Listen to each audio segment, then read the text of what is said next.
Krunchy. Stays crunchy. Milk.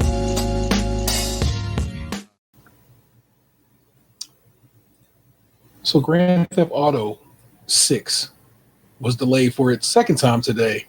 It's not. It's going to come out in May of next year. Now been pushed all the way to November of next year, a year from now, November 19th of 2026. Came out of the blue today. I thought that was crazy wild to me. And at this point, my head is of a couple of months about it. I realized Grand Theft Auto was like the game. Everybody probably has owned a copy or plays it or something. But I'm like, I've never played a Grand Theft Auto game in my entire life. I've only I played two. I played the one on the DS, which was called Chinatown Wars, and I played 5. And 5 came out on the Xbox 360 and the PS3 in 2013. Now, it has been re-released on the PlayStation 4 and Xbox One, re-released on the PlayStation 5 and Xbox Series consoles. It's on PC. They keep dropping it, and it keeps selling. But it ain't been a new GTA since 2013. And I'm like, that is basically 2 console generations have passed since a new GTA has dropped. And I wonder if the Gen Zs who we be taking aim at to play this game would even care about this game. You know what I'm saying? I get that, like I said, our generation of gamers, our mine and your generations of gamers, you know, some people do get down with GTA, but I'm like, this is a different crop, and I wonder if they care. And when you keep pushing it out further, and then I think also I'm like, the things in the game they're supposed to be satirizing or parodying also kind of lose, I don't know, shape or whatever form because it's been so long since they happened. You know, we don't really go around making Florida Man jokes anymore, you know? And so I wonder if that will hold up. And I mean, I get it. It'll probably still be the highest selling, you know, whatever of all time, like its predecessor. But it also seems like y'all got to chill with this shit, man. Just put it out. They keep saying it's got to be perfect, and I'm like, I don't know if that's true. And what do they call it? There's an adage about that: perfection being the thief of something. But I don't know, man. Is it joy? I believe it's joy. Wow, that's crazy. Well, yeah, it's thieving up also all of the joy of being able to go fuck around in Vice City, which I've never done before, so it'd be new to me. So, like, come on, man, just put the game out.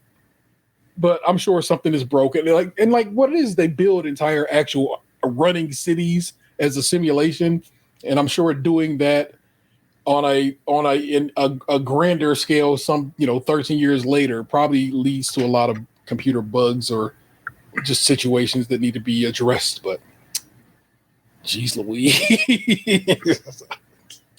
You know, like what was it? It was Duke Nukem Forever. Literally took like 10 years to come out. And when it finally came out, it was just ass. It had switched owners and stuff. The company that was going to make it went out of business. Somebody else bought it to make sure that they're like, we're gonna still put it out. And when they finally put it out, it's like, yeah, this is trash. Now I get it. Grand Theft Auto, Take-Two, and Rockstar, they're nobody's 3D Realms, Duke Nukem kind of guys. These are people who are actually working on the game and remaining in business. And in the meantime, they still contribute because they have Grand Theft Auto Online still making money for them. So there's action there. But it's also like, it's kind of fucking absurd, right? That this has been this kind of wait between sequels, I guess. I can't call it. Well, I did call it, and that's what I've called about it. But still, it's random to me that such a thing has occurred. I know that's 2 weeks straight. I don't talk about video games on this show. I'm sorry, y'all. It's one of my things. I'm very much into it, and it was supposed to be one of the founding things we did on this show. We were supposed to talk about video games. It's going to be a part of what we did on this show. We just don't do it that often. Although technically we talk about them every week. We just kind of are old and play the same games every week. So what am I supposed to do with that? Yeah, shit, I haven't played Call of Duty in a week now.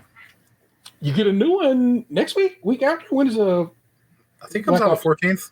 Yeah. So here in the very short order. So are they once again redoing Warzone, like fresh map or whatever? I don't know. No, not until next year. Oh, Which fine by me. I love Verdansk, but like I don't get to play all the time. You know. You got a life you live. And that's okay. Well, it's that, and like, my playing is sometimes dependent on other people being available. Yeah. So, and then some of the people also are playing Battlefield 6 now. Their Warzone clone has come out. I installed it, but I haven't played it yet. I wonder. It's interesting because it's different. It's like a ring of fire coming in and it kills you. Like the fire, like yeah. I've watched some people play it, like stream it a little bit, just so I get a sense of what it looks like. Yeah, it looks really beautiful. Graphically, I have no personal experience with it, but it looks nice. God, I hadn't played a Battlefield. Man, Battlefield Hardline, which is probably like when GTA came out, like 2013, might have been the last Battlefield I played. Or what's the ones they had? They have the ones that are like Battlefield, like Band of Brothers or some shit. Like it was like a Battlefield game where it was like two people, like two characters you played with and ran around with. Man, let's go research a little Battlefield, y'all, while we chatting about it. I can't think of the name of those games. Battlefield. Wikipedia should give me. Yeah, there it is. Battlefield. Bad Company. It was Bad Company and Bad Company 2 are a couple of Battlefield games that I remember playing way back on the Win. And again, that was, if I look at the Bad Company came out in 2008. But like I said, I'm pretty sure I played Hardline, which is 2015. So yeah, I've gotten some Battlefield in not necessarily recently, but in my day. But also Battlefield's weird. It doesn't play like GC. I mean, like COD. And if you're very used to COD, it's like, okay, let's get used to how we do this. There's roles, you know what I'm saying? Basically, you got your healer and your tank and stuff like that you have roles like that in Battlefield. And it's like, so, and motherfuckers got to be on their game, you know what I'm saying? You got to have somebody be doing their medic duties and not running off, you know what I'm saying, all by themselves and so forth. So it's kind of one of those weird things about that. But even though you die from the Ring of Fire, I think you got like 2 respawns in Battlefield. So I know when I was watching, to get at least one free one. Yeah. And like where you die and then like within like 30 seconds, you just come right back for free. Yeah. So there's some whatever there. I've been I'll talk about it, I guess. No, can't talk about it now because why not? But The Simpsons in Fortnite happened this past week. Started this past weekend. It was so the service was so packed that I couldn't even get in to play it until like basically Sunday. I tried multiple times on Saturday and it was just like would not happen. The servers were jammed. I was like, wow, it's crazy. Everybody's trying to get into Springfield. And then I got to Springfield and I was like, okay, I can see why. This is amazing. It's a 1-to-1 perfect recreation of Springfield. And I immediately was dropping and I was like, where am I going to land? Where am I going to land? And I immediately know the house. And so I immediately just go to Evergreen Terrace and go into the Simpsons house and go run around their house collecting stuff and sitting on the couch and so forth. And there's so many cool, if you know the Simpsons, I mean, OG know the Simpsons. I'm not saying new people who watch the Simpsons more recently won't get something out of it, but OG Simpsons heads, this is for you. It's just chock full of so much good, fun content. And steamed hams, if you get that joke, and stuff going on with Comic Book Shop and Nelson doing ha, and it's a really, really fun situation. I might might go ahead and buy the Battle Pass because I kind of want to. So I would highly recommend if you are a gamer and gets down with if you get down with Fortnite just a little bit, to check out this Simpsons situation, because it's very, very cool. It looks amazing. Like, and then I'm just thoroughly impressed by their efforts to make bring Springfield into. Ooh, I can hear my phone buzzing. Let me move that from the speaker. Into Fortnite. Fortnite has a real good package for doing cell shaded cartoon kind of graphics. They've done it for like Dragon Ball and Invincible and Avatar and so forth and so on. So they got that locked, and it looks really, really good on for the Simpsons. Like really works out well, and I think that's so dope. Let me see. Jump over here. Raiders Broncos. Man, once again, Thursday night games really leaving something to be. I think they plan it like that, you know, because it's like, well, because think about it, like you want like the good games on like prime time. These Thursday night games, people are gonna watch them regardless, and so it's like you can't have all the good games on like a Thursday or something because it's like everyone knows it's a lesser product. The players only get a couple days rest. The games are usually a shit show. Yeah. So like just throw a game up there that no one really gives a fuck about otherwise that now you're forcing us to watch because it's the only option. Because, you know, like we're fucking slaves to the system. Fair point. The Broncos are doing surprisingly well this season. And yeah, like record wise, but play wise, like they keep having to come from behind because they're fucking inconsistent. Record wise, sometimes it's all we got to lean on. And currently the 7-2 Broncos are playing the 2-6, 2-7 Raiders. And they're losing, so they've got them right where they want them.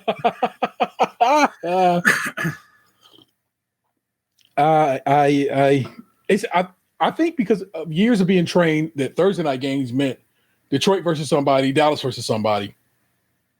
Who actually, oddly enough, if you look back over the years, Detroit and Dallas have been terrible pretty much the stretch of my life. So I guess you're right. Thursday night games have always been kind of ass, even on Thanksgiving. Yeah, it was just the tradition of it, you know? Yeah. That's hadn't even considered that way, but guess what? The Cowboys been bad for a long time, and Detroit only recently started getting good. So, yeah. Thursday night football. Detroit's interesting, too, because, like, some games they play, and they look like, oh, my God, they're about to drop 70 on this team. And then, like, the next week, they're like, man, they can't get cross midfield. I never know if I'm allowed to speak on other teams because my team is so awful. Oh, the Browns are fucking trash. If we were over here glazing the Browns, then, like, people could, like, tear into us for saying anything negative about somebody else. Right. But our team sucks ass. We know it. The fucking analytics guru, it was announced today that he's dipping out finally after the last 10 years. Paul DePodesta, the guy from the Moneyball movie, he's taking a job with the Colorado Rockies now, so he's finally out of here. He wanted to try his hand at football, didn't succeed, and now he's running back to baseball. Man, the Rockies are really terrible too. So maybe he can bring them some success. I'll find a bunch of cheap guys that can pummel a ball and you know, was that high altitude or whatever? Yeah. Just shoot fucking piss missiles across the fucking wall up there. Man, if I weren't scared of getting hit by a ball and could, you know, maybe swing a bat at a ball, I'd like to go up to like Denver and just try my hand at cracking up. I was never gonna be made for baseball, man. I was never really afraid of it, but like looking back on it, I probably should have been. It's a healthy fear. Yeah. Like I even like when I played like organized baseball in 7th grade. Yeah. Because like when I was in 8th grade, we didn't have enough people for a team. Yeah. And so I didn't play Little League or anything like that. So it was my only year of baseball. And I remember like the one day the one assistant coach took me into like the batting cage thing they had set up because we practiced in the basketball gym. Okay. Like, and well, like not all, like majority of the time we did. The other times we went to like the little league parks that were like behind the school, but like we practiced a lot in the gymnasium.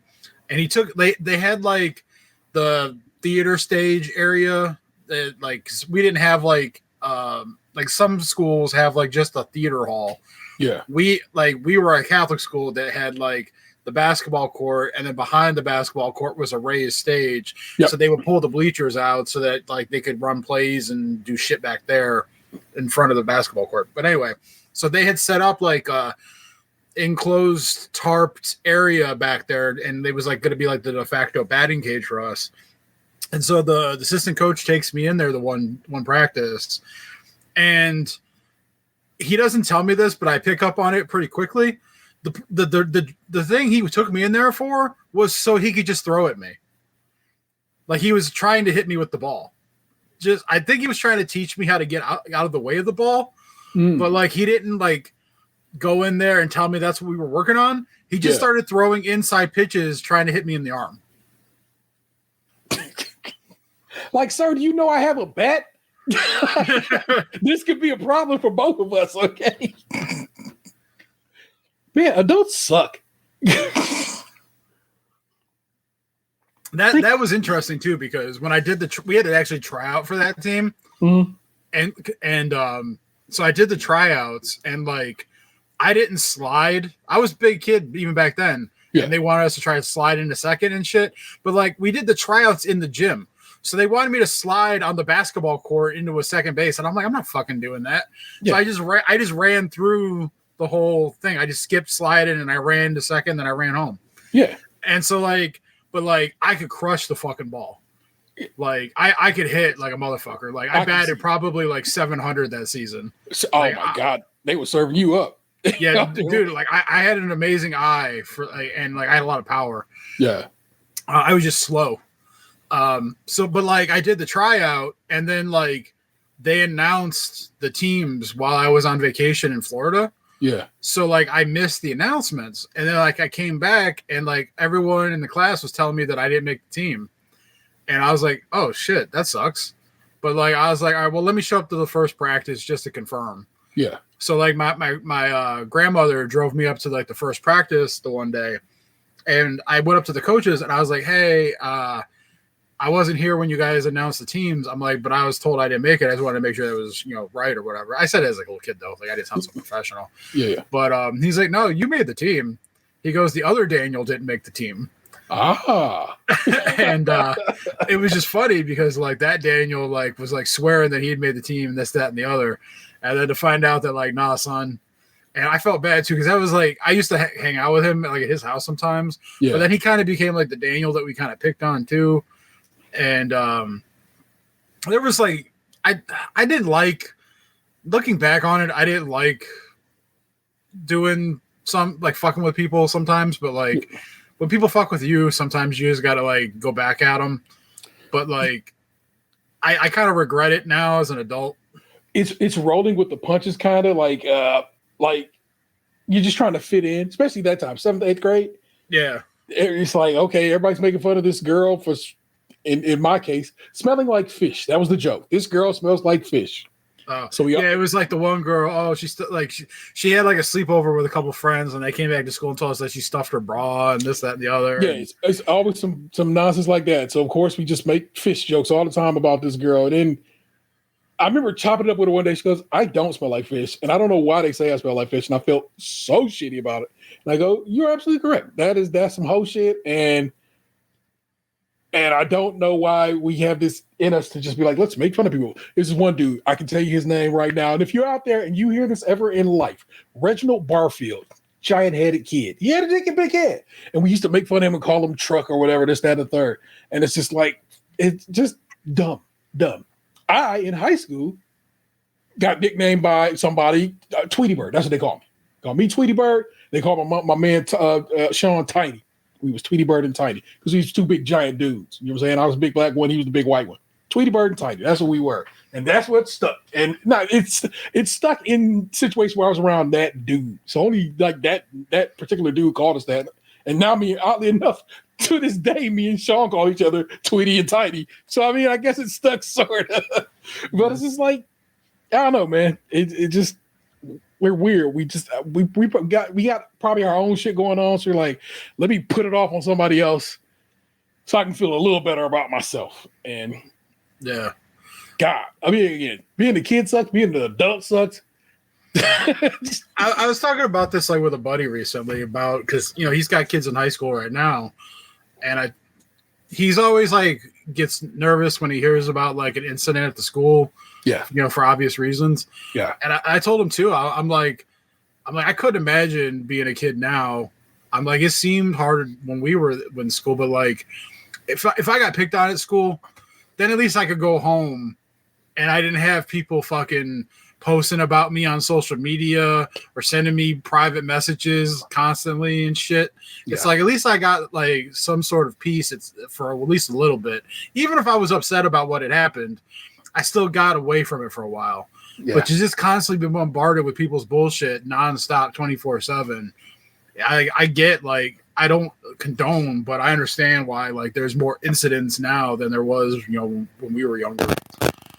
Lee's last 2 years of high school were always something awful. I consistently was getting calls from the guidance counselor saying somebody said this shit, and I'm just like, I'm gonna be honest. Open. You got to get real open and honest, people. Okay, Treehouse of Trust here. Okay, let's be cool. They hit me up one day and said somebody told me your kid is selling drugs. My kid. And I'm like, really? Yeah, they're selling apparently a number of different drugs. And I'm like, my child who doesn't leave their room. like they go to school, I take them there, I come and collect them, they go to their room. I gotta tell you, not a lot of opportunity to be moving weight. I gotta just let you know. Also, I don't even know where they'd be getting drugs and or money to buy drugs to sell drugs. But sure thing. And the counselor was like, we just had to let you know. And we've looked into it and blah, blah, yeah, you schmackety. I go, and of course nothing pans out. But it's just what it is. People who want to be shitty to somebody will go say, your kid did this. They'll go tell anybody or authority to try to get them in trouble. Because that's how shitty kids are these days. And so I was like, huh. But that was a wild one. That was an adventure right there. And so I'm with you on that. Kids have had to lead a much shittier version of what we went through. You know what I'm saying? And yeah, it's like a society. I think that's like it's a lot harder to feel self-worth and not feel judged because now like your popularity and what you perceive as value is quantified by likes and retweets and comments. Yep. Like we had like popular kids back then, but you had your friends. Yeah. Like even like, loner kids per se had people that talk to them. Saying that, oftentimes the popular kids, I'd still interact with some of the popular kids just by way of nature. You know what I'm saying? Because school, it's just like whatever. I know somebody who knew somebody who knew somebody. It was just, you were like, what is it? Like 6 degrees of Kevin Bacon. You know what I'm saying? I love telling you, this is hilarious to me. When I figured this out, I think when he started coaching the Colts, I went to high school with Jeff Saturday. Jeff Saturday's last year was like I think a year before my last year. We're like the same age. Remember, I failed the 4th grade, so I did an extra year of school. And I was like, "Oh shit, I know that. I know Jeff Saturday. I know Jeff Saturday. Jeff Saturday was a cool dude in high school to me, and would try to get me to play football because I was a big dude. And I did. I tried like spring football once, and I was like, not really for your boy, but I tried it. and so I laughed when I'm like, is that the Jeff Saturday I went to high school with? When they announced he was going to coach the Colts for like, he came in like to coach after they fired their coach. And it sure as shit was. And I was like, that's crazy to me. That's the guy I went to school with and knew and took chemistry with or biology. I can't remember one of the science classes. So it's like, people know people. And it's just, and I don't think that's a thing. I wonder if popular people is even still a thing, Like, is there those are the popular kids? Because what is popularity at this point in time? Is it you got more IG followers? Is it, how does that work? That'd be my assumption. Yeah, but that's a weird measurement because then it's like that's popular based on what? It's not popular based on who's in school with you, right? It would be based on the globe. because you can be followed by anybody. Well, I mean, that's the world we're in now, though. It's a global world. It's no longer a local thing. People get famous on fucking TikTok, and I have to imagine kids stream like these streamers. That's out of nowhere. Yeah, so it's like some of these kids are probably streaming Fortnite and shit, and I can't imagine the dynamic of it all. Like, I appreciate that I grew up when I did, because like I got a taste of the old ways and a little taste of the new, but I didn't have to be fully immersed in either one.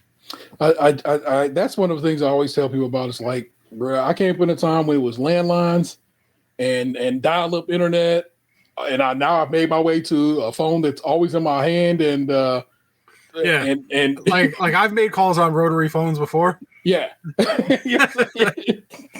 I remember what it's like to have the phone in the kitchen with the 20-foot cord so that you could go talk in the other room. Yep. And once upon a time, cordless phones, with the antenna. Oh, yeah. I've lived this life, and I feel like that's kind of like, okay, I've got to watch this, everything kind of this grow, and where you had to wear seatbelts, because once upon a time you didn't. Need you to know.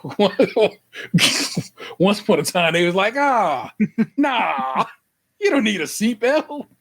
Then they figured out, oh shit, as it turns out, wearing seatbelts helps. Who knew? And wait. Not only did you not have to wear them, they didn't have to put them in the car. Like the manufacturers of automobiles did not have to give you seatbelts. It could be an extra. You could buy it. But you don't need that extra weight weighing you down. You need to go fast. Man. Oh, this life. I gotta tell y'all bang with it.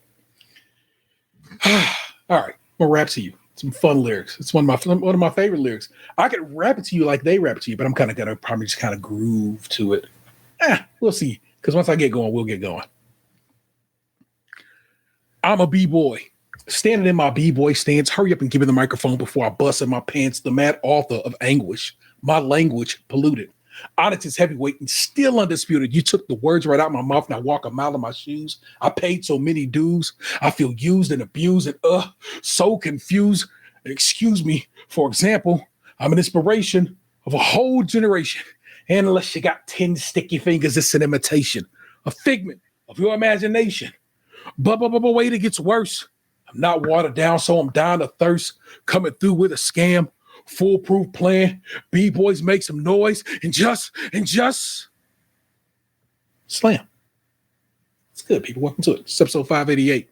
And I didn't think of nothing unique to say about it, so there you go. I'm your host, Interstate 713, joined by the other host, the Right Reverend Lunchbox, 2099. What up? Preach a word for him, brother. Preach a word. It's a vibey night. You know what I'm saying? I'm cooling. I have had I don't even know. I don't know what busy. I don't know. To call it busy is whatever. I worked. I chilled. I feel like I've been running all over God's creation. That is because, and you patrons will get a wee try of this that I'm going to put together here. I filmed it already, just to put together. I did at one point leave the house. Okay, so I'm on Instagram. My man Fowler, cousin Cecil on Instagram. If you're trying to get down, post in line at the Taco Bell that the Baja Blast pie is available, and I'm like, oh bitch, because I've been hearing about it, and I know they've been saying it's coming. And I sent it to you on Instagram at like 9:30 this morning. I didn't see that. It was not in the messages. I promise you I did not see it. My apologies. But I knew that it was coming, and I knew they said every store only got 12 pies. And so they was going to be real quick. And once they're gone, apparently. Now, I don't know if that's true, if that'll hold on. Maybe they're getting 12 at a time, you know what I'm saying, over a period of time. But initially what I'd read was 12 pies per store. That's it. And so I was like, I jump in the app, and I'm like, it's not on the app. Let me call them. So I tried to get their number out of the app. Guess what? They don't put their phone numbers in the app, but the internet is the internet. So I called them like, hey, you got the Baja Blast fire? She goes, yeah, we got it. I'm like, cool, I'm about to slide through. Literally said that to this person. and I run upstairs, I go to Vanessa, should I waste $20 on a Baja Blast pie? And I explained to her, like, it's rare. It's today only situation, apparently, you know what I'm saying? And blah, blah, blah. And she's like, all right. So I'm like, cool. So I slide out. I go grab the pie.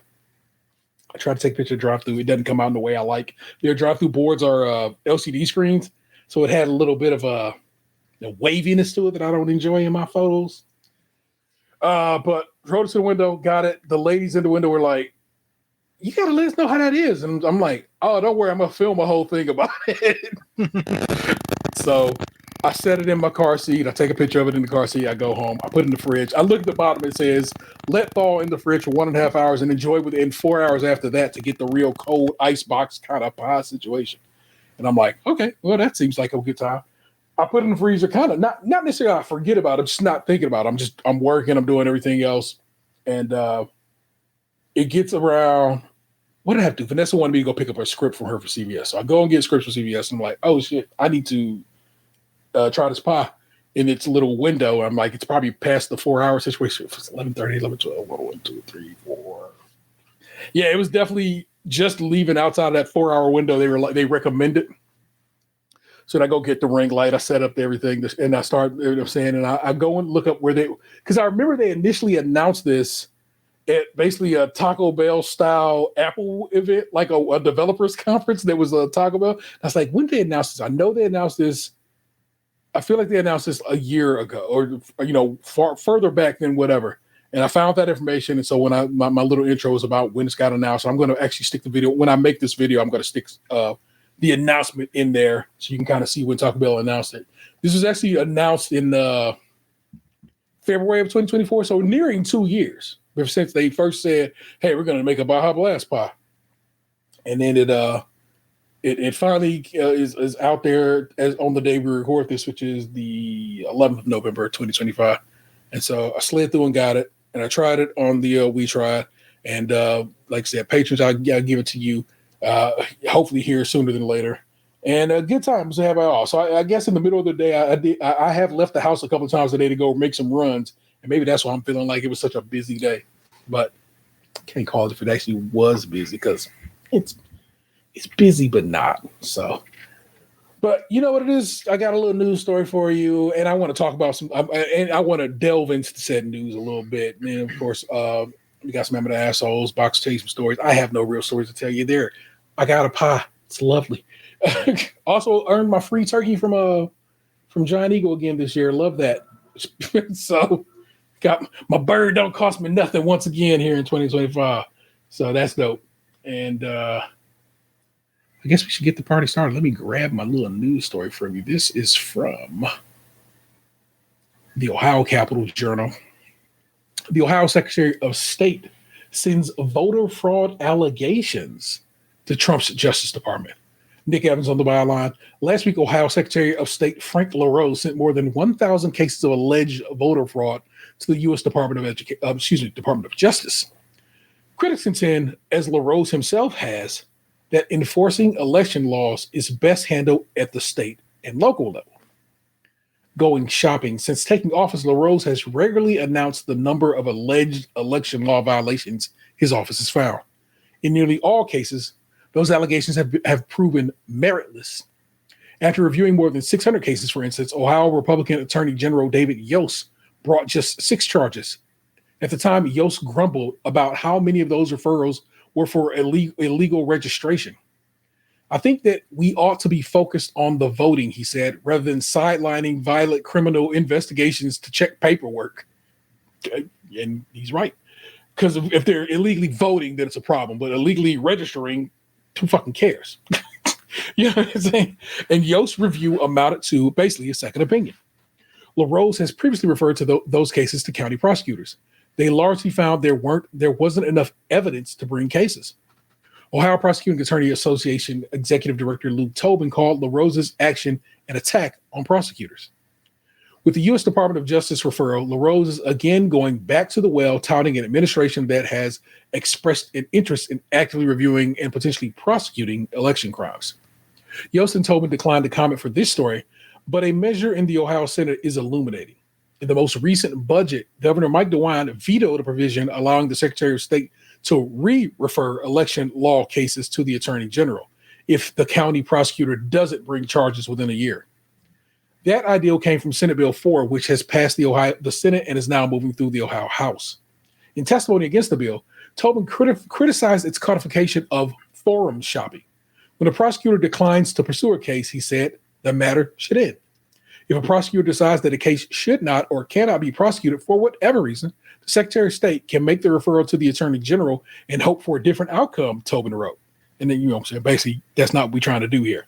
You either fucking did a crime and will be committed, whatever, or you didn't.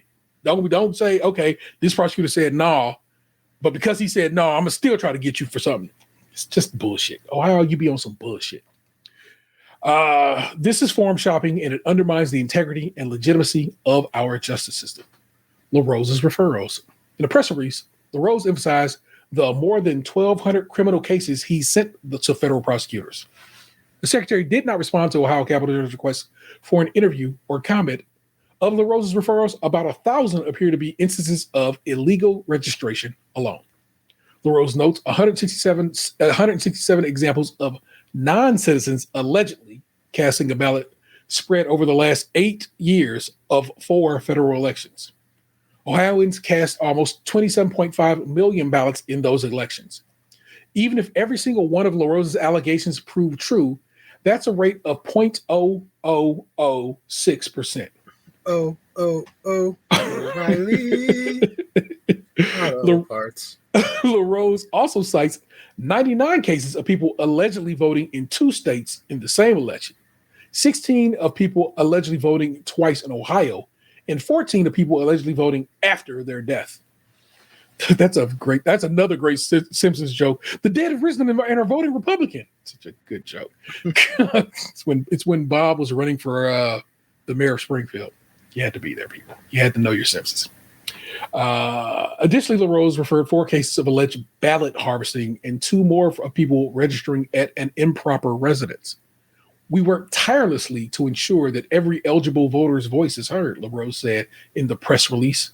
And anyone who tries to cheat the system will face serious consequences. It's interesting to me how Vivek Ramaswamy is running for governor of Ohio, but he definitely don't live here. So is that not an issue? Just pointing that out to you people. In addition to those charges brought by Yost last year, in 2023, a Shaker Heights Trump supporter named James Saunders was convicted of voting in Ohio and Florida in at least 2 elections. But LaRose contends his referrals have encountered varying degrees of adjudication from Ohio's 88 county prosecutors, and he'd like the Justice Department to have another look. I formally refer for your consideration the materials we have gathered and submitted to local and state prosecutors, he wrote, and I have included with this letter documentation and evidentiary materials regarding each of the alleged offenses. This dude, he on some bullshit. Always has been. Nobody likes LaRose. His own party don't like him. He be on some bullshit. They know he be on some bullshit, but that's still who they put up to run for this. Actually, I think he won in the primary, and that's how he got the job. So LaRose is you know that name because you've probably seen trucks around this way that says the House of LaRose. They move beer and wine all through the state. That family is who this guy is a member of. Basically, just business people getting into office so they can basically, let their family get away with murder. Allegedly. I'm gonna let that go, but I am gonna bounce over to Reddit, oddly enough, r/Cleveland, because this bothered me. And I know, and I realize it's an off-cycle election. There's nothing federal being looked at this go around, and in most situations, there was not a lot to be voted on around our neck of the woods. But the voters turnout in Cuyahoga County this past Tuesday, 26%. The ballots cast, 221,670 ballots were cast. One of those was mine. One of those was my partner's. Registered voters in Cuyahoga County is 863,229 registered voters. We simply don't have enough people registered to vote, in this county, and we don't have enough people showing up to the polls. And what that does is, I'm not saying it will, I'm saying it could. It reinforces that people don't vote, and then they, and I say they because it's the state, they end up saying, okay, we're going to close some of these polling locations, making it more difficult for people to vote when it's time to vote in larger elections. It takes it's just no time and no effort to, in my neighborhood at least. I just literally go over 2 streets and I vote. And I don't know what it is in your neck of the woods. And it might be a challenge and you might not be able to get there, but I truly wish more people would turn out to vote because it matters. I voted this go around was in my town was city council and school board, and that was it. But I made a point to vote for him. If I look at it, there were not really any close races, but there were some near races. You know what I'm saying? It was like, okay, like that person won by, let's say, 750 votes. You know what I'm saying?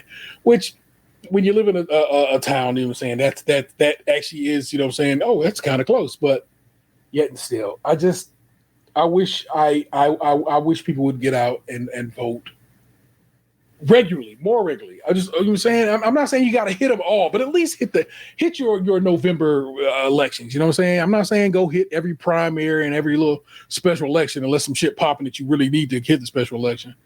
But man, just in November, first Tuesday of November, that's how America moves. Get out and vote, okay? Do that for your man, especially if you're in Cuyahoga County, okay?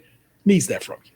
That's it. That's your news for the week. That's all I'm going to harp on regarding this particular matter. Oh, my gosh. But, Daniel, the show is yours, kind sir. Let me click over here. Do we got our bot in the chat, our weekly bot who shows up? Let's click it. It's our weekly bot. We have a bot show up every week and telling us, get more viewers, get more streamers by getting down with, let's see, what is this? Streamboo.org. Now, I'm not advertising for streamboo.org. I don't use them. But every week, they're here. Let me know that they can get me more. It's very nice of them. It's something. It certainly is. Let me play Box's intro, and then we're going to have some story time with Lunchbox. I hope it's like the Wonder Years where like you got me like playing in the front yard by a white picket fence, and then you know, like me looking lovingly into like my crush's eyes as I kiss for the first time, and then all of a sudden I'm getting on a boat to war. I thought it would involve books in some way, you know, story time, but you know, damn. Wow. Yeah, I mean, I guess reading Rainbow works too.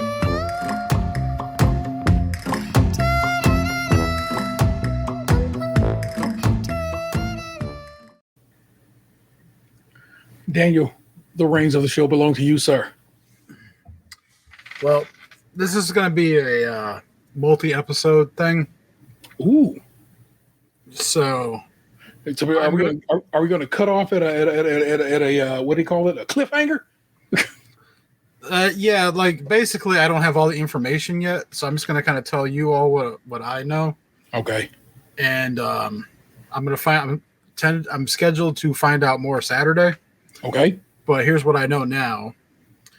My mother called me on Monday and wanted to tell me that someone reached out to her on Facebook and told her that she is the daughter of my mother's own unknown brother. Apparently, my grandmother had another child at one point, and he passed away back in 2004 at the age of 31. And he had 2 daughters who ended up in foster care, and they ended up doing like 23andMe or Ancestry.com or something to try and find out who their family is, and found my mom through that somehow. And my mom believes it is probably true because they have pictures of my grandmother. She sent her pictures of my grandmother. Apparently, I like I said, I haven't been in contact with my mom in person yet, so I haven't seen the pictures, and I'm sure there'll be more to the story when I meet up with them on Saturday. I'm supposed to go have breakfast with them. But apparently I have two female cousins in their 30s that live down near Dayton, Ohio. The grandma who raised you? My grandmother who raised me. So this whole thing was, there was, my mom told me this last year, that there was like rumors, or that there was a possibility that, so apparently what happened was my grandmother was with my grandfather, but my great grandfather didn't like him, and it turns out for good reason. Well, apparently she had gotten pregnant again after she was supposed to have left him. And I don't know how the baby thing went. Obviously my grandmother's not here any longer to ask. And, my mom wasn't necessarily around, or she was too young or whatever to even understand. I don't know. I have to get more information on the timeline. But it sounds like at one point my grandmother was pregnant with another child and gave him up.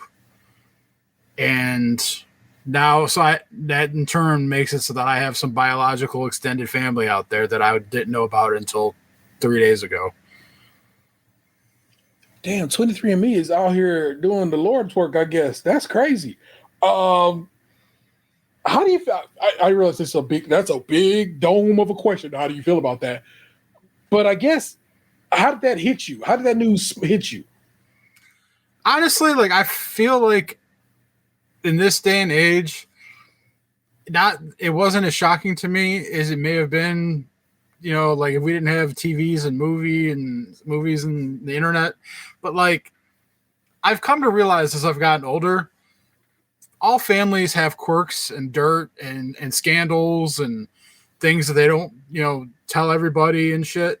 Yeah. And, I've just come to realize my family's no different than anybody else. There's secrets. There's, hidden family. There's bitterness. There's everything.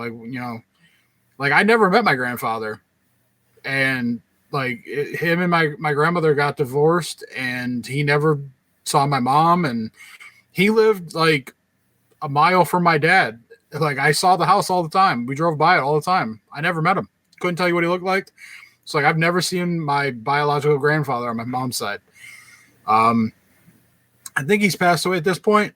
So I'll never get to meet him, but yeah, couldn't even tell you what he looked like. Man, and he probably had his own life that he lived after your grandma. And so, yeah, he had a family over there. They had their Pittsburgh Steelers flag on their porch, and he got remarried, and he had, more kids and stuff. So I've got uncles and aunts and probably cousins and all kinds of people out there that I've never met that I don't know who they are. I had this conversation with my brother a couple weeks ago for a different reason. And I told him, I'm like, how fucked up would it be if you got on a dating app and then you get with your cousin and you don't, but you don't know it's your cousin, I'm like, but then you find out at some point later down the line, I'm like, that'd be really fucking soul crushing and ugh. Yeah, that does send a chill up the one spine. Yeah. Man, you always hear about, of course, it's more likely you hear about fathers, you know what I'm saying? Giving up a kid for, or just leaving a family. Yeah, so, having a family in the next town over. Yeah. So to have it be a woman is, man, every story about your grandma makes her a damn fascinating subject. You know what I'm saying? There should be a book about that woman. It just. Yeah, I had no idea that she suffered from severe crippling anxiety. Yeah. That she was medicated for until this past year. I know you say that, but I feel like you didn't know it was actually. Yeah. Now that I know that's what it was there, the things make sense. Yeah. Now that I know that, I'm like, you know what? I'm like, yeah, now I get why she wore the same clothes all the time, and she didn't want to do things with people, and she hated going to family dinners, and I'm like, it makes 100% perfect sense. And Box told a story some years ago about how he knew a shortcut or a more reasonable way to get somewhere, and his grandma just has a specific way of driving to a specific to this spot, and he was like, "Grandma, I know, just do it, just hook this left or whatever it was, this right," and she did it, but she was of course freaked out by it, and so of course it all makes sense as to why, because she had issues, because all of us do, and yeah, that makes perfect sense. That's, man, boy, that's why his stories out on Lunchbox, y'all. He come through delivering. I can't wait for the more of this, because that's wild. So my granddaddy, of course, Papa was a Rolling Stone. So I always knew my Aunt Joanne stuck out for a reason. It's like, what's going on with that one? And as it turns out, it was just Aunt Joanne had a whole different mama. Granddaddy that was just one of Granddaddy had kids with another chick, and so I was like, oh. And at the reunion earlier this year, she was kind of regaling some of the story about that and about how, you know what I'm saying, she didn't feel comfortable calling my grandma mom or mama because she had a mama. And I guess whatever my grandma said to her to soothe her, let her know, hey, it's cool, man. You family too, and it's gonna be all right, and so forth. And it's just, yeah, man. The back in the day, folk was getting down. I swear they pretended a lot of us like oh no, they were all just so chaste. Well, that can't possibly be the case now, can it? That's where all the scandals come into play, man. So I'm telling you. Yeah. Every family's got these secrets. Just people try to keep that shit under wraps or pretend like it doesn't exist. Yeah. Everybody wants to be like, that's another thing. I think we have we are quite literally putting the pussy on a pedestal, and we have got to stop being so whatever about sex. It's just not that big a deal. What can come of it is a big deal. You know, children, sexually transmitted infections. Yes, that can be a big deal. But just getting down to get down, it should not be. We should not make such a stink about it in our heads. But we can't help ourselves because we've been made to believe that it's either the worst thing possible, via churches and stuff like that there, or the grossest thing possible by our parents or in school and stuff like that there, and blah blah blah. So we always get jacked up in our brains about it, and it leads to unnecessary shame, and us worried about how we move and so forth and so on. And then things like this, it becomes scandalous. Whereas this didn't have to be scandalous. She just had the good sense to know she couldn't go raising this child, so gave the child up for, I assume, adoption. I don't know, and that's okay. You know what I'm saying? And I think I wish, I don't know if she knew it was okay, and I hope she knew it was okay. That's what I'll go with. You know what I'm saying? We hope that she knows that it's okay to have done that. We hope he had a decent life. Unfortunately, I know we heard, saying, like you said, he passed away at a very young age, and that sucks. But man, that sucks because, like I said, they that means that you said they went into the system, right? Yeah. And so, I mean, like, you don't know. So I can't say what you don't know anything at this point. That's the cliffhanger.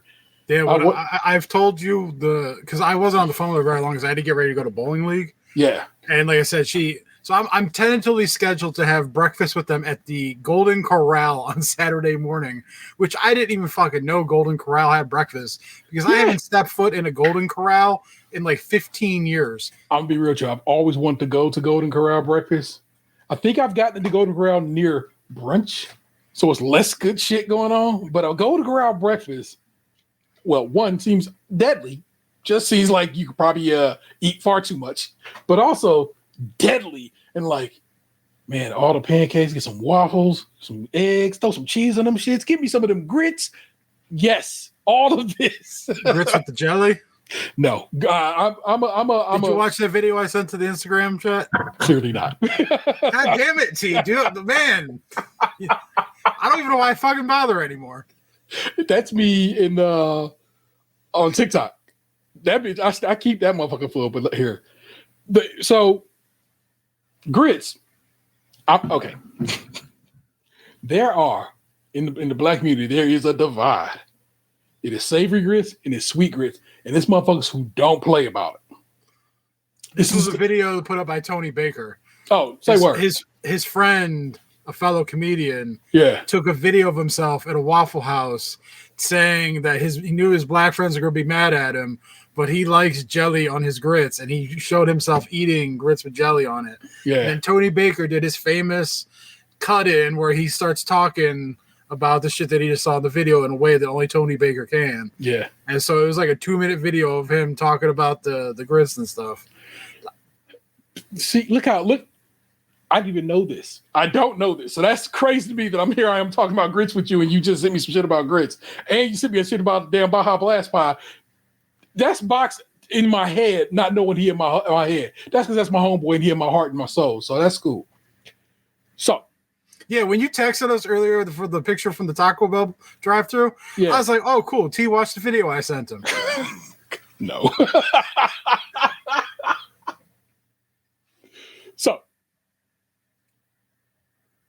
I'm gonna be real with you. It's like Apple versus Android, and it's savory versus sweet shit. Motherfuckers, and it's the same. The savory people is the ones who be mad about it. The sweet people can give a fuck. Truly, cannot give a fuck. I don't care.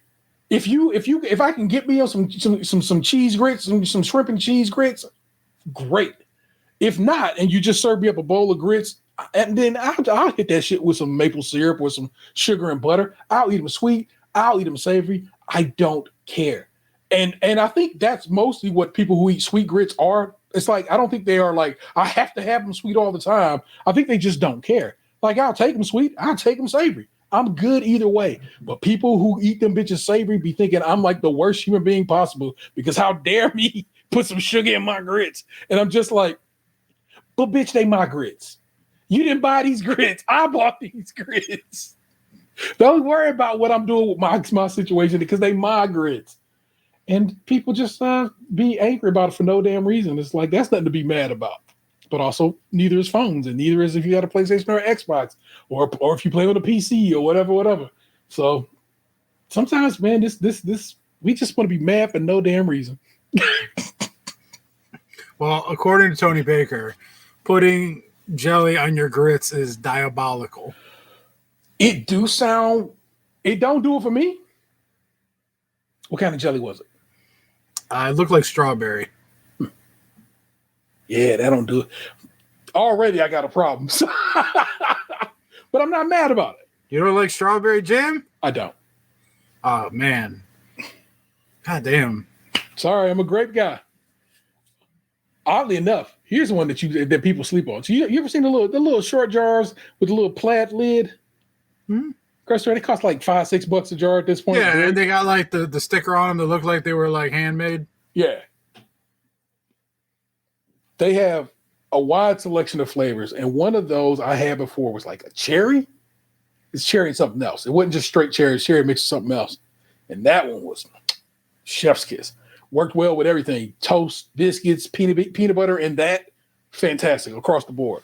So it's not like I'm whatever. Strawberry is just not a fruit I move with. I never have.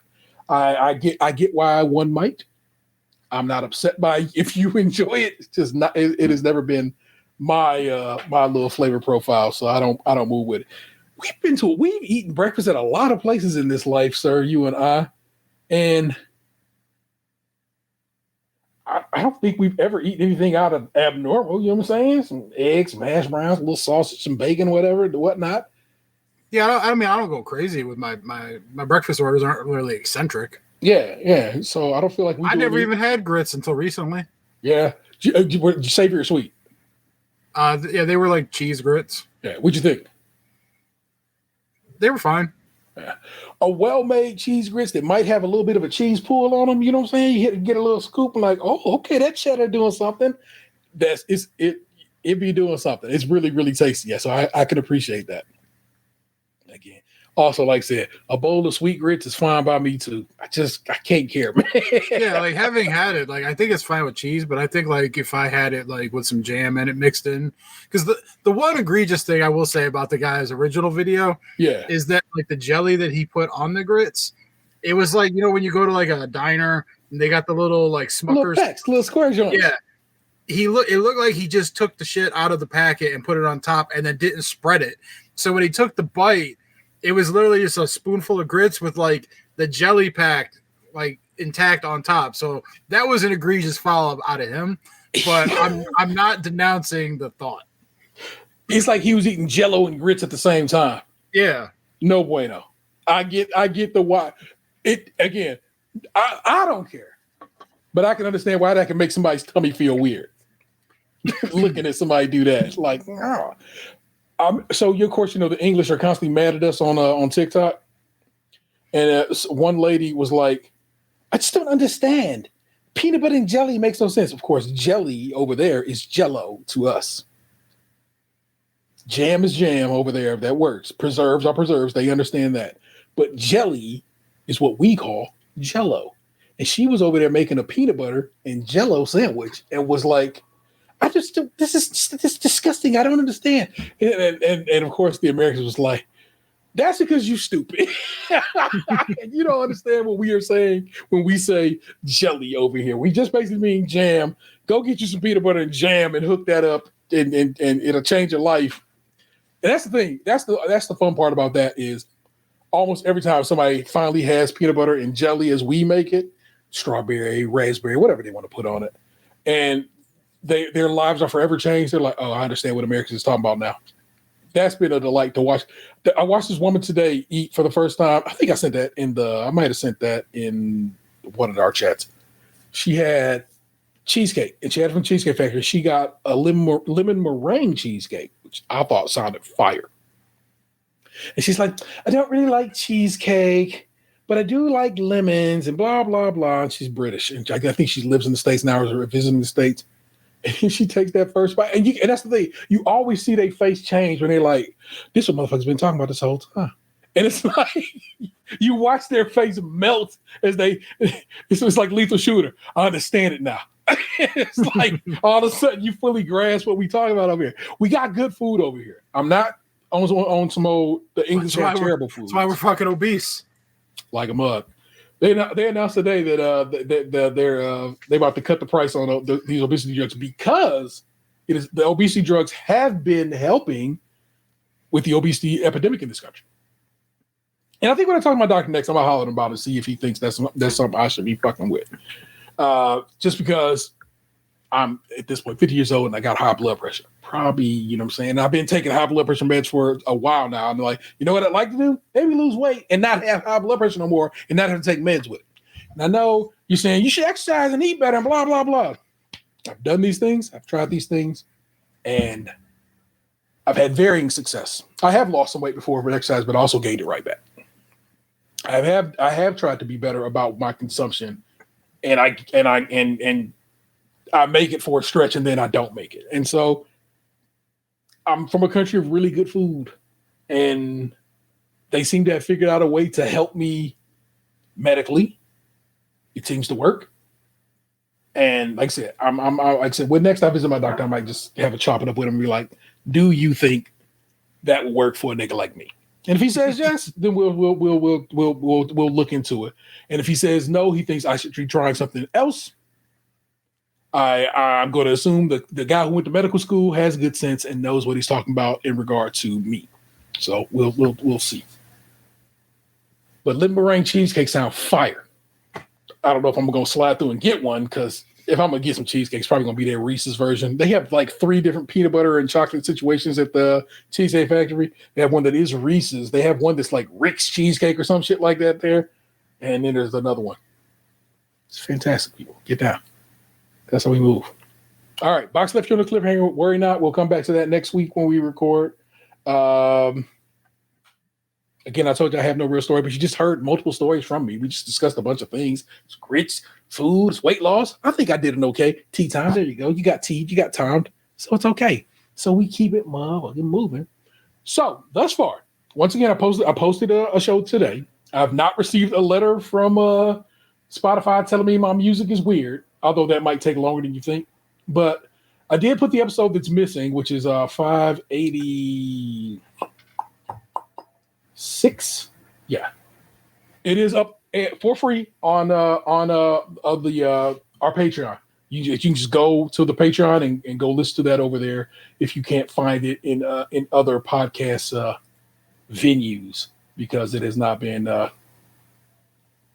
posted. So let me go look at my. See, they reposted. No, it has not. It has not come back. We are still missing episode 586 of Another Life. It's just sad. This is a really good episode, and so. But Magic Stand is up today. I don't know if you saw the art for that box, but I was very proud of it. I just took the picture from the video for Stan, and I found the word magic from Magic the Gathering. I don't know if this is a new or the old version of the Magic logo. Oh, you know what? I can just kind of show it to you here. Let me just open this art up, and I can show you this week's show art. I forget I have options here. Image.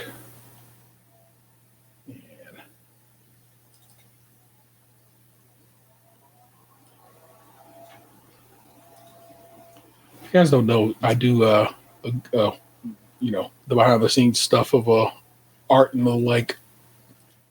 So let me share a screen. Understand. Screen. Okay, so that is the episode that went up today's show art. And then, like I said, I pulled I got a transparent PNG of Magic cards. And I put them on there and there. That because Bach said last week he's not a Magic stan, and I just thought that was hilarious when he said it. And so, of course, that's the widescreen. That's on the video. I find it funny you use looks like German spelled cards. I just went for it. I said transparent PNG Magic deck, and that is what I found. So that's the square version. That is what I put up on Instagram. When I put it on Instagram, I have not put it on Instagram. And this is, of course, the story size version of it. You know what I'm saying? I try to make all the sizes that I could use to advertise the show. But yeah, it definitely seems German. Are those real cards that they didn't even look familiar? Like, I know that card.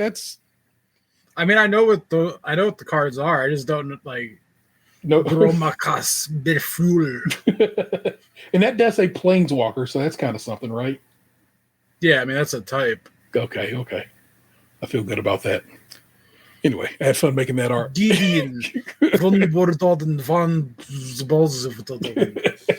First Ratcher des Volschan. Your Sprecher. That's definitely Sprecher. And I guess this is Walt. Was Woods maybe? It's 2 lands cards. Is that what that is? Yeah, those are forests. Okay. Vald. Look at us learning, doing the dang thing. If you ever wonder how that comes together, like I said, Bach said something funny to me last week. I wrote it down on the show notes because I had to keep show notes up, and I said show title Magic Stand. And I knew when you said it, I already knew this is going to be the overall theme of it. I was just like, how am I going to put this together? And that's how I put that together. Somebody appreciates it, y'all. Well, okay, I appreciate it, and I hope somebody else out there sees it and appreciates it. So, because I think it's pretty. I think we do pretty interesting work out here. So that's all I'm saying. Sorry, let me close this window. Anyway, like I said, currently 587 is up, available everywhere you can get your podcast from. And if it goes down, I'll like I said, I'll just throw it up on the old Patreon free of charge. You can just go over to Stage Crunchy and Milk on Patreon and enjoy it over there. But right now, man, there's a lot of videos that just showed up underneath their video tab. Maybe it's because I'm using, so also this week I'm using Chrome instead of Microsoft Edge. And so there are things here that aren't normally here. But that's kind of neat. There's a whole selection of videos that aren't the videos I make. I guess they just provide for us. Okay, I'm gonna play you one. This one, let's Let's see. Here, let's see what this one does. Okay, this is me trying something that I've never done before. So check this out, John.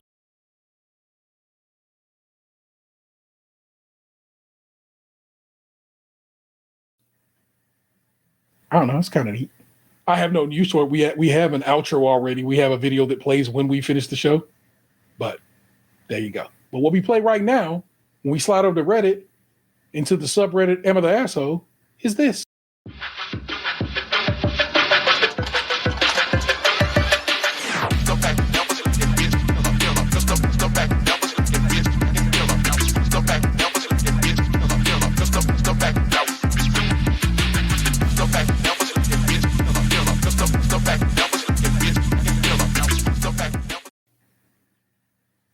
The song is called Killer. And it's not called whatever that dude who tried to put it up on Spotify is called it. Don't fall for his nonsense. It's not what it is. Grumple Gus. Fucking up my business, my operations. Don't do that. This is gonna sound dumb. You have to listen to this week's Krunchy J because for whatever reason we get into talking about feet, and it was hilarious. And I was like, wait a minute, we don't do that on this show. We do stuff like that over here. But it's pretty hilarious. And I think it's great. And that episode will be up tomorrow if you're watching this live. And it's already up now if you're watching this when this comes out next week. Hilarious. Got a good bit here. I got 3 for you, Bucks. Let me pull this over here. Emma the Asshole for showing my girlfriend some criticism of Taylor Swift's latest album after she asked for it. Emma the Asshole for ignoring my girlfriend. Emma the Asshole, girlfriend sold my brother her car for $6,000 on a payment plan. He totaled the car and gave it to me totaled. I don't cover the remainder of his payment plan. I'd like to hear the Taylor Swift one just for personal reasons. I got you. I do Taylor Swift, and I want to do this car payment plan one because I think you'll dig it. Not dig it, but I think you'll have something to say about it. That's what I love your insights. Emma the Asshole for showing my girlfriend some criticism of Taylor Swift's latest album after she asked for it. Taking just that to heart, Box? Is this person an asshole? No. I don't know how you could be. Somebody asked you for something, you gave it to them. Unless he or she, I don't know, came in off the hook on some old, angry, then you could be the asshole. So how you present this is how it's decided if you are or are not the asshole. Well, let us judge their rectum. Indeed. My girlfriend is a big Taylor Swift fan. Last weekend, when we were cuddling, I asked how she liked the latest album. What? Just laughing at the thought of this. Oh, okay. I asked how she liked the latest album. She'd really been waiting for it to drop. She said it was good and asked me how I liked it. And I said I hadn't got the chance to listen to it, but I just asked because some people were flaming it on Twitter. She asked me about what. I said I wasn't sure, just that I'd read when it came across to me. She insisted she wanted to see the posts, so I showed them to her. She read it, disagreed with a few of them out loud, tried to explain to me why they were wrong, and I just agreed with her.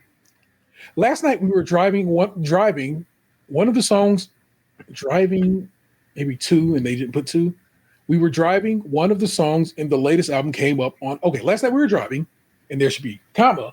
One of the latest songs came up on her Spotify. And during it, she told me I ruined the album and Taylor Swift for her.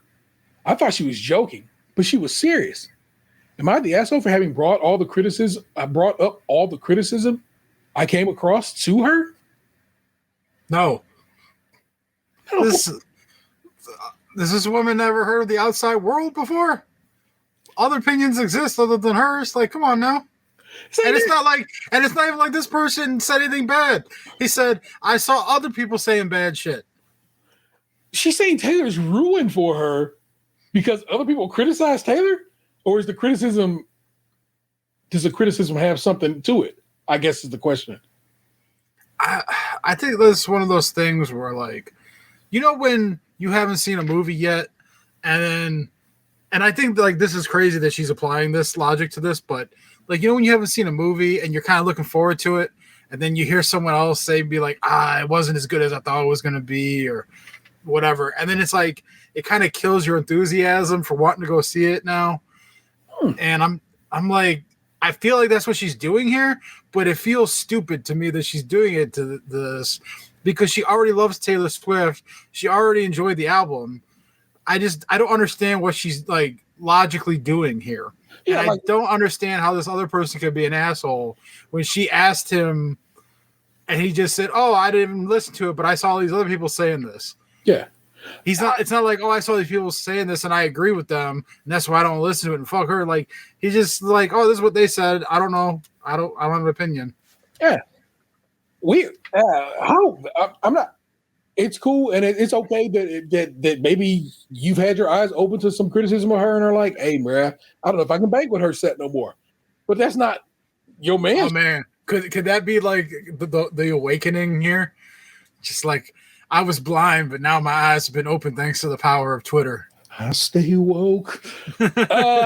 Let's take a look at Jesus Christ. Let's look at some of these comments, and the first one made me already laugh. What do you think the first comment is, Box? Shake it off, bro. Oh my God! Fourth comment. Good job. First comment.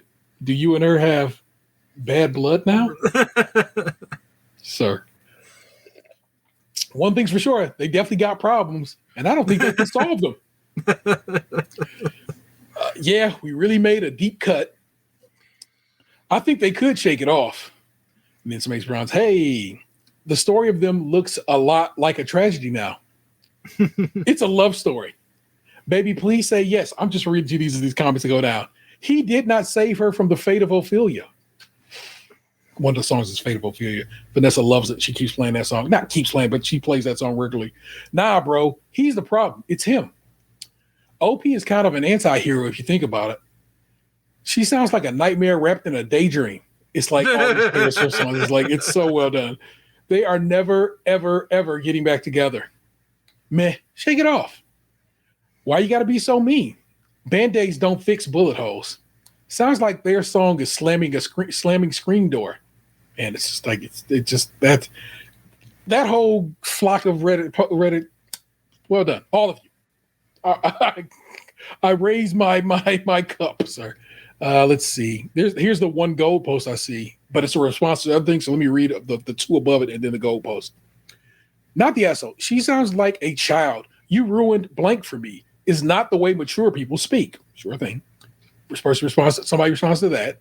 Also, it's just hearing critiques. If just hearing critiques of it ruined it for her, then it wasn't good in the first place. And she was keeping her mindset of I love Taylor Swift no matter what. If you actually love something, you're not going to stop liking it just because other people dislike it. Exactly. And then the gold post underneath that is, if they did, I wouldn't still like Nickelback. Love me some Nickelback. Is Nickelback Photograph? Yeah. Okay. Hey. You know I get confused with Creed. I know it's wrong. I know they are two different operations. I'm sorry. It's white dudes. One day you'll learn. It's white dudes singing. I can never. We always got a Creed one for me, and I can't remember it.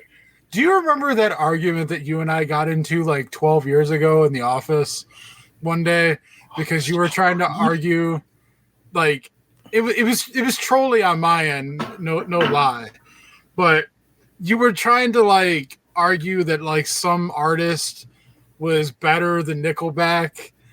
And I was disagreeing with you because Nickelback had gone like multi-platinum, and like the other person only sold like 500,000 copies of their albums or whatever. I don't remember exactly who it was, but I don't. Only fight I remember us getting into was Android Apple situation. I do remember that one too. Yeah, The funny thing though is the music one. I didn't even start that one. You started that one with somebody else that used to be on this show, and I stepped in and just trolled a little bit. Yeah, I took it over.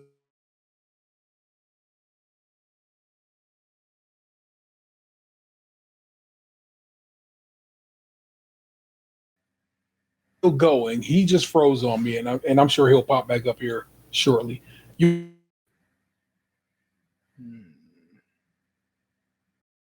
Oh no, he had to go. All right. Well, hopefully he'll be right back. I saw him freeze, and then he popped right back. There he is. Yeah. Yeah, you froze, and then I saw you pop back, and I was like, "Can you hear me?" And then you disappeared. Yeah, I like it froze, and then I saw like I heard you, and then like my mic thing went away. Your bars? Yeah, and yeah. My bars all went away, and then I locked up for a minute. All right, very good. Internet, y'all. It'd be internet, so we have to hope for the whatever.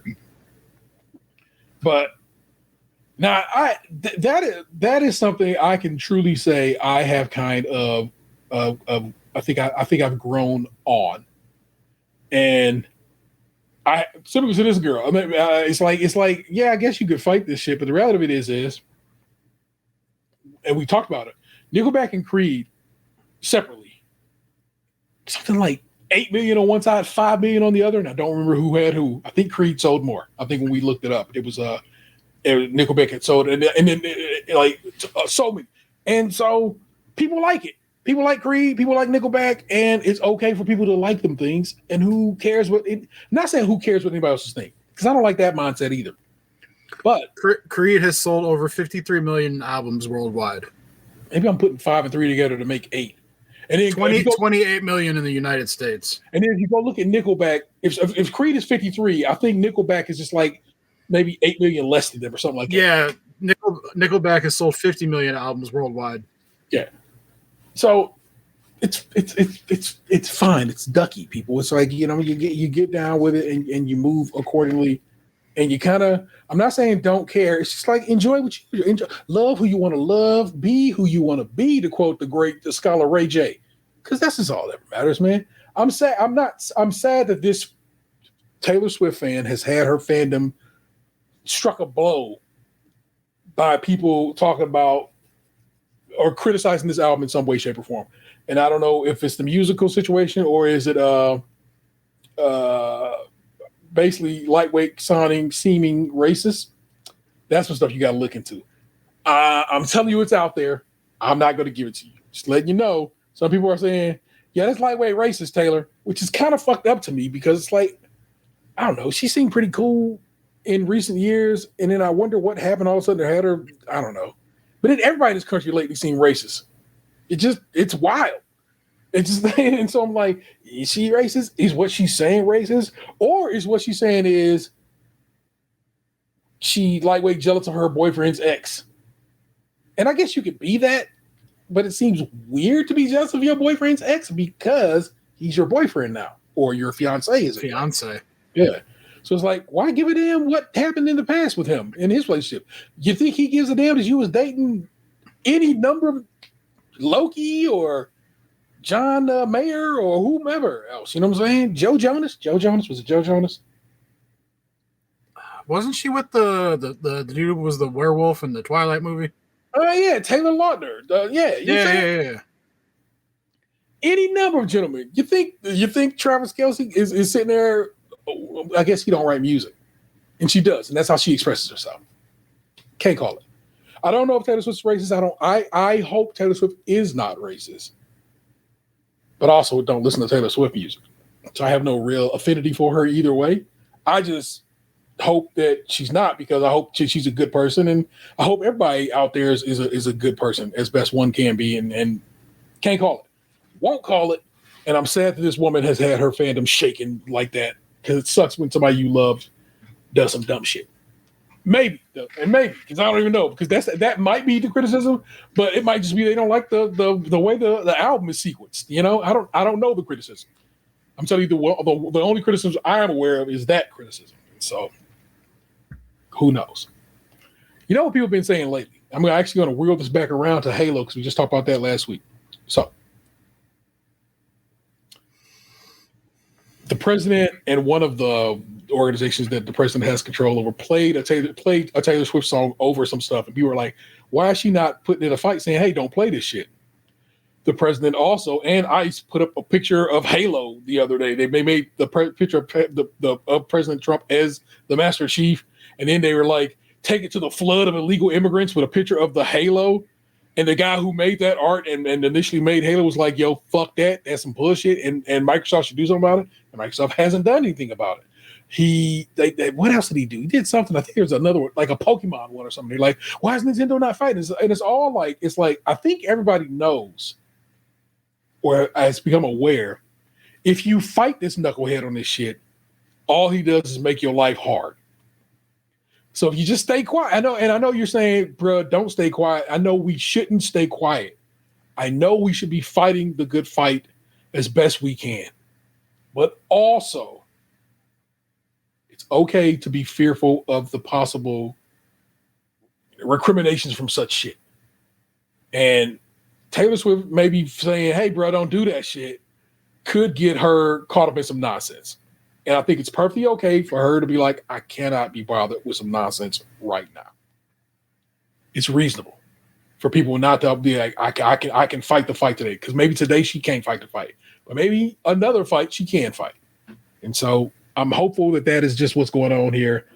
That people are like, man, don't fuck with that dude because he wild. You talk bad about him and he really be trying to show up and have people bring charges against you. It's crazy. So... That's what I'm going to assume that's what's popping with that, and not that Taylor Swift is a racist. And I know people are like, well, she should fight, and I'm like, bruh, some people got some fight in them, and some people don't, and that's okay. Okay. Am the asshole. Girlfriend sold my brother her car for $6,000 on a payment plan. He totaled the car, and then gave it to me totaled. I don't cover the remainder of his payment plan. I don't understand how that would be an am I the asshole question. Are you an asshole for not covering the rest of his payment plan because he gave you a total car? I don't understand how he could be an asshole. Is there some way you think this man could be an asshole for this? Logically speaking, no. Yeah, I can't make good sense of that. But let's read it and let's see. My girlfriend had a car valued around $8,000 in perfect working condition. My younger brother needed a car and had no money. So she gave it to him on a payment plan for $6,000, around $120 a month. A couple of years go by, he gets into a front-end collision and the front is destroyed. Radiator's cracked in half and it has a bunch of electrical problems. He goes ahead and buys another car and lets the original one sit. I told him, if I sell the car, wait a minute. I told him I'll take it for more. I'm trying to read. I'm just gonna zoom in on it a little bit. Maybe I'm just like blind. Which, you see me with these thick ass glasses. Of course I'm a little blind. Okay. I guess the radiator is cracked, bunch of electrical problems. He goes ahead and buys another car and lets the original one sit. I told him I'll take it for more than the junkyard. Okay, I'll take it for more than the junkyard and offer him $400. He declines the $400 and we agree that if I sell the car, he can just have the money if it sells for in the future. Okay. I take the car from him in not working condition, bring it to a mechanic and fix it. That was weird. It was just 3-4 loop. Everything seems to be going still, so we're gonna keep moving. I take it to a mechanic and fix it. He still owes my girlfriend $2,000 of payments and continues paying the debt for 4 months. Then texts me saying, you're going to have to take over the payments now. I would never have considered taking the car and fixing it if magically 4 months later, the debt is now mine. The car is worth free. This is how this is written. Is worth free $1,000 at most in the condition now after fixing it. Entire family says that I'm in the wrong, but I don't see how. I don't see how I could be in the wrong here. Okay, I've given you what. So does this person own this car now? his brother gave him the car? Because I thought like he was getting it fixed up to sell it. I'm confused by the situation now. Let's go over that again. Okay. I tell him I'll give him more than the junkyard and offer him $400. He declines the $400, and we agree that if I sell the car, he can have the money it sells for in the future. Okay. I take the car from him in not working condition, bring it to a mechanic, and fix it. He still owes my girlfriend $2,000 of payments and continues making these payments for 4 months before texting him and saying, "You're going to take over the payments now." So he got the car fixed with the intention of selling it. So shouldn't they just sell the car and then whatever he paid the mechanic to fix it minus plus whatever he owes the girlfriend, then the brother can get the remainder? Isn't that the most logical sense here? It makes sense to me. Edit. I left out some information that is crucial for you guys' questions. Girlfriend sold him the car on a $6,000 payment plan with everything in writing. She had him sign a contract. The title is under my brother's name with a lien of my girlfriend's name. 2, brother started being late on his payments with no explanation or attempt to reach out to girlfriend. 3, front-end accident occurred and car stopped working. Brother was going to junk it because it was sitting in a paid parking spot. 4, girlfriend tried to tell him that it's fixable and not really worth junking.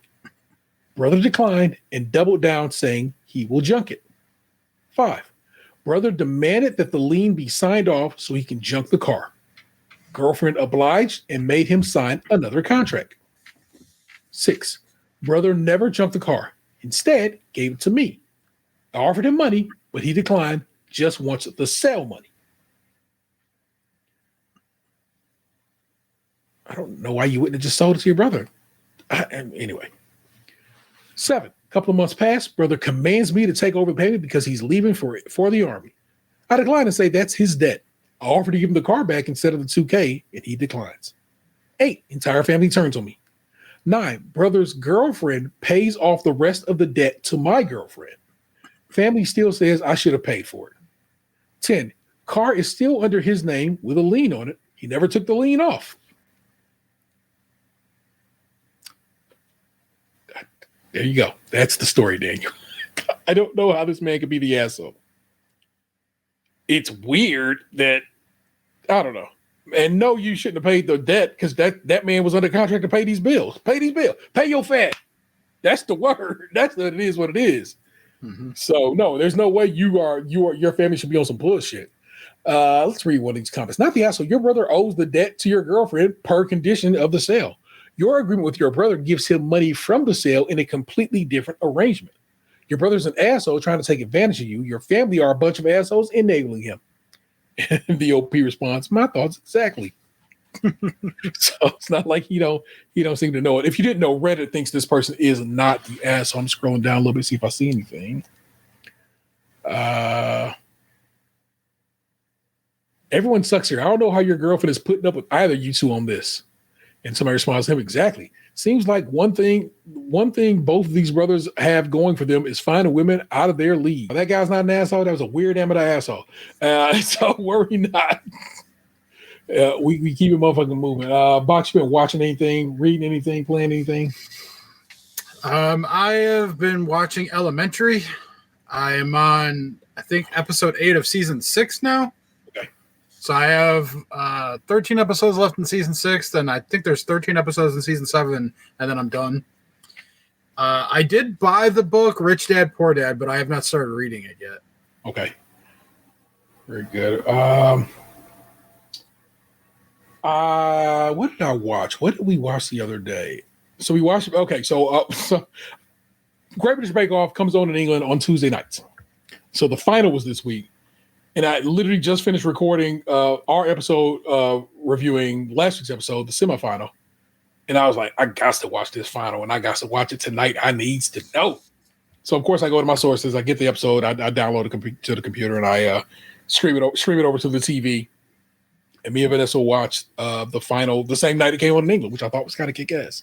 So I know who won. I won't break the surprise for Americans who don't get that episode until tomorrow or in a couple hours here or whatever. But I know who won. So I watched that. What else did we watch? Gosh, I feel like we watched something else, but I cannot recall what it was. So there you go. I watched that. I watched Bake Off. Y'all ain't been watching too much of anything. I watch YouTube by the boatload, spoons full of it, tons of mythical. You know what I watched? That's what it was. I procured via sources the Good Mythical Evening 2025. I've never seen one. I kind of always wonder what they do on the Good Mythical Evening because it's like, see, they get drunk and have a good time. We was watching it. All of the crew, Rhett and Link, and everybody swearing hard and making sexualized humor does not feel comfy. It feels like an HR violation that I'm watching on TV. And I'm like, this makes me uncomfortable. At one point, Emily did have her whole ass out. And that's kind of great because I fuck with Emily Fleming the long and the short way. And it was kind of nice to see her ass. But also, like, she was sitting there shaking her titties at one point. Just literally, that was a part of it. Shaking her titties and talking about drinking and this, that, and the third. And like I said, all of it just felt like an HR violation. It made me uncomfortable. We did not finish watching it. We was like, all right, we good. Let's go ahead and turn this off and go watch something else. Vanessa was watching, what is it, Dairy? What's that Dairy show? Welcome to Dairy. Yeah, she's been watching. I haven't started it yet. Yeah, so that's kind of been playing in my background over here. She also started watching that new Ryan Murphy show that Kim Kardashian stars in. That immediately, once I saw that the internet said Rotten Tomatoes gave it a 0, and everybody on the internet started complaining about it, I knew from then that show was probably going to be a good time because people just don't like Kim Kardashian, and so they try to shit on her at all times. And I'm not saying I love Kim K. I don't. Have no real affinity toward her. But I also can tell when the internet is just dogpiling, you know what I'm saying? And so Vanessa watched like the first 3 available episodes and said it's so much fun and so good. And I was just like, I knew it would be. Once I heard the internet say it was the contrary, I kind of knew what the fuck it was. And guess what? I'm right. I am playing Ghost of Yotei. I told you I still love that game. I messed around with a little bit of Fortnite The Simpsons. It's really, really, really good, and I kind of want to get back to it because I think it's a very good time to be at there. So I'm telling you right now, you might want to get down with some Fortnite The Simpsons while it's going on. It goes for like a month, and I think it's a good time to be at there. Let's see. Anything else? I think that's all I've really been watching. I haven't been reading anything or any podcasts that are out of my normal. So, oddly enough, the Get Played with Erika Ishii, who plays the Ghost of Yotei. She plays the character in that game. Was really fun. It's really good to hear her talk about her experience doing VO and motion capture for that game and talking video games in general because she's actually a gamer. So. It's fun to hear her talking about it, and I think that's a good episode. So if you go find the Get Played episode with Erika Ishii on it, I think it's a good listen. And so that's what's crackulating over there. But housekeeping, please tune in every Thursday, right around 8:30ish Eastern time. We typically where you can typically join us in the chat on Twitch and or YouTube. Make sure to like, comment, and subscribe and share and all the things you're supposed to do on YouTube. So that way we're in more people's feeds. We're slowly but surely getting there, Box. We are at last check 148 subscribers. So almost about to hit that 150 I wanted to hit. So I'm pretty excited about that. Remember 500, you see a nipple. We have not decided whose nipple or what nipple. A nipple. You could be holding up his cat. Like, look, it's a cat nipple. They got a lot of them to choose from. If you're on Spotify or Apple Podcasts, please hit us with them 5 stars. Again, it makes a lot of difference. It helps us be seen by more people, and hopefully that gets more people listening to the show. and getting down with what we do over here. If you want to support the show financially, consider joining us over on Patreon. There's some goodies that you can get over there for your support, and there's some free stuff over there just for being there. So you just want to say, hey, I'm going to go join. You can join Patreon for free. You can just be like, okay, I'm basically subscribe to it like a newsletter. You know what I'm saying? So anything free that comes up is automatically yours if you go do that. I mean, it'd be dope if you gave us a couple of dollars, but I'm not forcing the issue. I know what the economy is right now, so worry not. We got merch though over at tpublic.com/user stays Krunchy and Milk, all one word. Krunchy, of course, being spelled with a K. It's the holidays. Consider copping a shirt. You know what I'm saying? And or a phone case or whatever you think might do somebody nice gift wise. Feel free to give us a call at 216-264-6311. That's 216-264-6311. We'd certainly love to hear from you. Our missing man is the 216's own Tatum, always here in spirit, worry not. Whenever he can come back, he will. And until then, don't even trip off of it, y'all. That is, of course, the Right Reverend Lunchbox 2099. On the podcast. We out here doing the damn thing. I am the internet's Tayrail 713. Don't make me push you into traffic. We'll do it again next time. Peace. What happened to your ass? It used to be beautiful. Stays Crunchy and Milk.